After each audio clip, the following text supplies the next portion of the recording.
Reason number one, now for this reason, as you all might know, Amazon works with third-party sellers. But did you know that just in the first quarter of 2021, third-party marketplace sellers accounted for 55% of all units sold on Amazon.com. Now, according to Amazon themselves, that is up from 52% in the same quarter of 2020, and you know what? 44% 5 years earlier. What does that say? Actually, third-party sellers are increasing on Amazon Marketplace because obviously it's a great opportunity.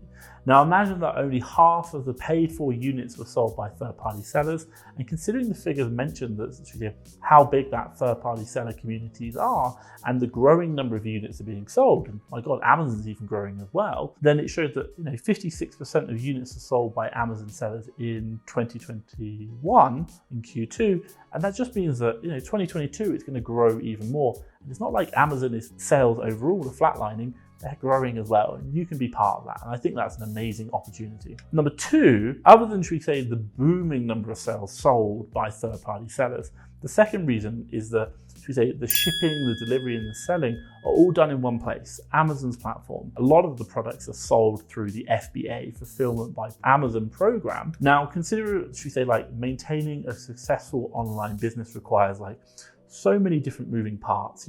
This might be like customer service, it might be like shipping, it might be managing logistics, managing warehousing, inventory, all these stock. Amazon just does this through the FBA program, and it's absolutely amazing. So that fulfillment program is one of the reasons why Amazon has boomed, and also the third-party sellers we talked about in reason number one has really helped. The situation, if you were to do that on your own, you're going to have to handle all that, and that is so much effort, time, and energy to do it. Whereas Amazon just does that for you, and that allows you to focus on growing your business. Should we say product creation, sourcing, just getting better products in and selling to Amazon customers. The Amazon FBA program itself speeds up time. Time is our most important asset. I have 24 hours in a day, so do you. We don't get any more. Now, considering how, should we say, the Amazon FBA program itself, their distribution model, everything that they do, the customer service and all the process they have, you literally just have to buy stock, ship it into Amazon, they'll hold it, they will sell it all and ship it to the customer.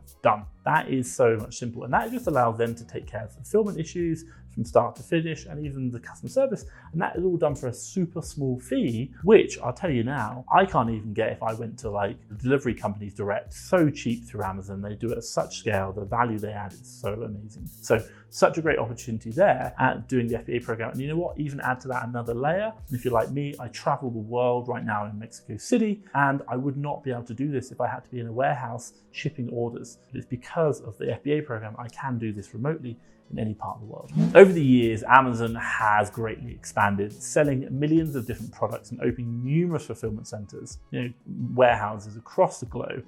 And it's efficient and attractive as Amazon seems, there are still problems. The first reason why you shouldn't is that it's too saturated. Considering that there are 1.9 million active Amazon sellers. Now, with the presence of such a high number of competitors, some sellers are going to really struggle to compete in that. And what you're going to see is some sellers will actually undermine each other by, should we say, cutting down prices, which can lead to profit loss. People call this penny underpricing, penny pinchers in the Amazon game. Now, that being the case, what you're going to have to do is you're going to have to put in more work to survive. And what you're going to see is you're going to see your margins being eroded because of price wars and people fighting on prices in that competitive marketplaces because of the so many competitors. Now, the second reason why Amazon is not worth selling is gated categories. Now, let's just say, for example, you found the perfect product to sell on Amazon. It's in demand, the competition is low, the sales potential is booming, almost limitless.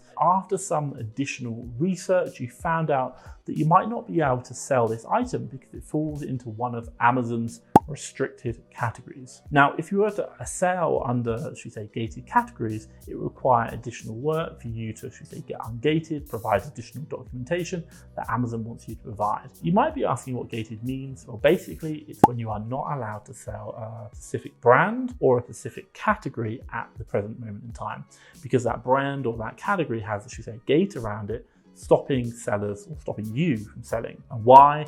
Amazon wants to maintain a quality service, including avoiding possible bad sellers and counterfeit products. Now, as a new seller, you're in no doubt that you are likely to be gated in many categories, which just makes it so much harder to sell on the marketplace. Now, you might be debating, should we say, whether you should say bend or like break the rules, but consider the consequences. Cancellations and listings, limits on your selling privileges, suspension of selling privileges, even removing of your selling privileges. And you know what? If you lose your Amazon selling account, it's not like you can open a new one. Amazon doesn't let it. You're allowed one account, and if anything goes wrong with that account, they will not let you open a new one. There is some caveats to that. You can have more than one account, but I won't go into it here. But generally speaking, it's not like you can just open a new account. It just doesn't. It's not allowed by Amazon, and they will shut it down.